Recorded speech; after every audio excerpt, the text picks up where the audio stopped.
Dear students, today we will start the chapter number 6 Financial Planning, जिसका पहला practice set है 6.1 हम अभी स्टार्ट करेंगे।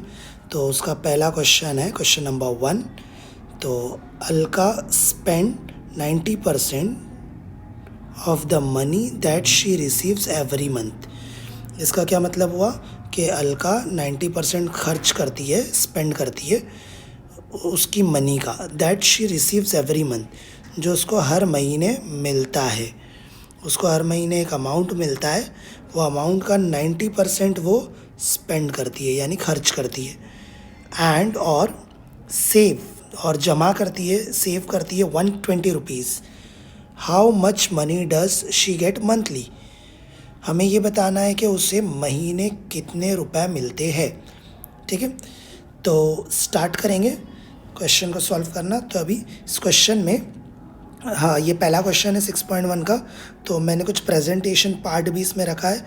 तो जैसे हमने ऐसे लाइन खींचना है साइड में, आप देख सकते हो, ये एक लाइन है, ये एक लाइन है, राइट। और यहाँ पर मैंने लिखा सोल्यूशन। ठीक है, यहाँ सोल्यूशन लिखना है और अब यहाँ पर हमको नंबर लिखना है। तो क्वेश्चन नंबर कौन सा है हमारा? 1 है, राइट। तो हम यहाँ पर लिखेंगे 1। ठीक है, जैसे कुछ इस तरीके से। तो इसका मतलब ये हुआ कि ये जो है पहले क्वेश्चन का सल्यूशन अभी हम यहाँ पर प्रेजेंट करने जा रहे हैं। तो सबसे पहले इस क्वेश्चन में जो भी गिवन है वो हम लिख लेंगे। ठीक है, तो गिवन क्या है? अलका स्पेंड। स्पेंड मतलब ये जो दिया है 90% ऑफ द मनी।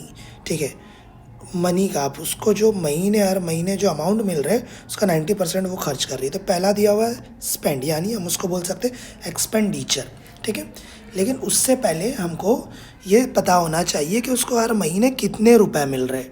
ठीक है, तो हमको वो कैसे पता चलेगा कि उसको हर महीने कितने रुपए मिल रहे हैं? तो वो दिया नहीं है, खाली इतना बता रहा है कि जितना भी मिल रहा है उसका 90% खर्च कर रही है और सेव कर रही है 120 रुपीज़। तो खर्च परसेंटेज में दिया है और जो सेव कर रही है वो रुपीज़ में दिया है। ठीक है, तो अब how much money does she get monthly, उसको महीना कितना पैसा मिलता है वो तो हम उसको, वो पता नहीं है हमें, तो हम उसको अज्यूम कर लेंगे, लेट करेंगे। ठीक है, कि वो एक्स रुपीज़ मिलता है उसको हर महीने। तो हम लिखेंगे लेट हर मतलब Alka monthly income B rupees x. ये हमने अज्यूम कर लिया कि उसको हर महीने एक्स रुपीज़ मिल रहे। ठीक है, अब हमको पहला जो दिया हुआ है वो दिया हुआ है इसका स्पेंड। स्पेंड मतलब एक्सपेंडिचर, जिसको हम लिख सकते हैं एक्सपेंडिचर। तो हम लिखेंगे एक्सपेंडिचर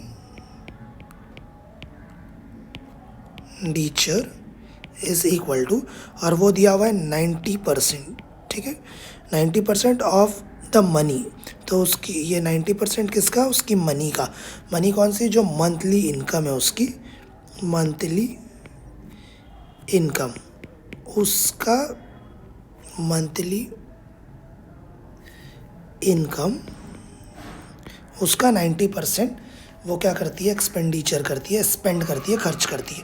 तो अब ये एक्सपेंडिचर को हम थोड़ा सा और सॉल्व करेंगे, मतलब उसको फॉर्मेट में लाएंगे। एक्सपेंडिचर इज इक्वल टू 90% का मतलब होता है उसका डिनोमिनेटर 100 होता है।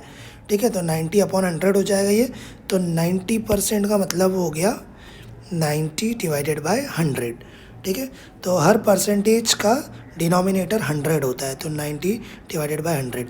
जैसे अगर मेरे पास 70% है तो इसका मतलब हो गया ये 70% मतलब अपॉन में 100। तो ठीक है, तो परसेंटेज का मतलब होता है 100। अब हमको आगे क्या दिया हुआ है? Monthly, right, into monthly income. Monthly income हमने अभी अज्यूम किए, हर monthly income rupees X, right. तो यहाँ पर हम लिखेंगे एक्स।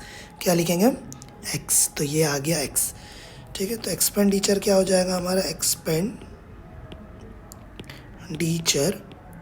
इज इक्वल टू, एक ज़ीरो से एक ज़ीरो कट गया, बचा 9/10 इंटू एक्स। तो ये हो जाएगा एक्सपेंडिचर यानी उसका खर्च आया इज इक्वल टू, ये मिल जाएगा 9 इंटू एक्स, 9x अपॉन 10। तो ये आ गया उसका खर्च, एक्सपेंडिचर, ठीक है, अलका का। अब इसके बाद हमको क्या करना है आगे, तो हमको क्वेश्चन में दिया हुआ है, ये एक्सपेंडिचर हमने लिख दिए, सेविंग दी हुई है 120 रुपीज़, तो हम सबसे पहले सेविंग लिख लेंगे अब आगे, ठीक है। तो हम लिखेंगे सेविंग इज इक्वल टू, अब सेविंग हमको दी है 120 रुपीज़, है ना, सेविंग 120 रुपीज़, राइट। तो हम लिखेंगे सेविंग इज इक्वल टू ₹120, ठीक है। सेविंग लिख दिया हमने, एक्सपेंडिचर लिख दिया। अब सेविंग का फॉर्मूला हम यूज़ करेंगे। तो सेविंग का फॉर्मूला क्या होता है, मैं दूसरे कलर से लिख लेता हूँ ताकि आपको समझे। सिंस सेविंग कोई भी अमाउंट की कैसे आती है, सेविंग आती है टोटल इनकम, राइट। या हम बोलेंगे यहाँ पर क्या है, total monthly salary, right, Alka की, उसमें से आप माइनस करते हैं आपका एक्सपेंडिचर, जो भी आपने खर्च किया, एक्सपेंडिचर,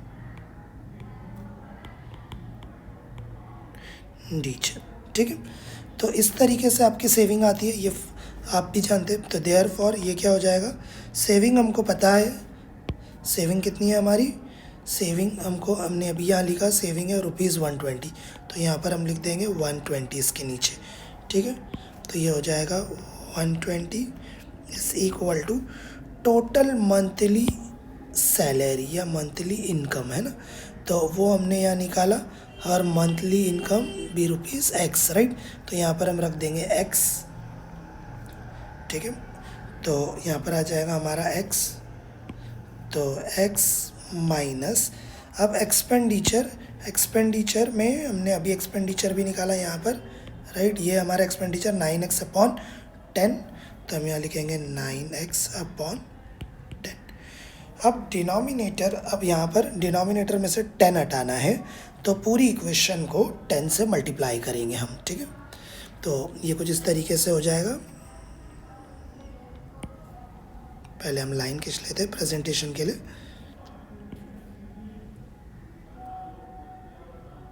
ठीक है। अब ये कुछ इस तरीके से हो जाएगा 120, ये पूरा पहले लिख देंगे, 120 is equal to x minus 9x upon 10। तो therefore 120 is equal to x minus 9x upon 10, ये लिख लिया हमने। अब हमको क्या करना है, हर एक टर्म को 10 से मल्टीप्लाई करना है। देयरफॉर 120 ये लिखे हमने, इसको मल्टीप्लाई करेंगे किससे, इंटू 10, क्योंकि हर एक टर्म को हम 10 से मल्टीप्लाई कर रहे हैं, ठीक है। उसके बाद is equal to second term लिखे हमने x, ठीक है, उसको भी हम मल्टीप्लाई कर रहे हैं किससे, 10 से, ठीक है। उसके बाद में लास्ट टर्म हमने लिखे माइनस 9x अपॉन 10, उसको भी हम मल्टीप्लाई कर रहे हैं किससे, 10 से। तो हर एक टर्म को हमने इस स्टेप में क्या किया, 10 से मल्टीप्लाई किया। तो यहाँ रीज़न लिखेंगे, जगह नहीं है, मैं नीचे लिख रहा हूँ, मल्टीप्लाइंग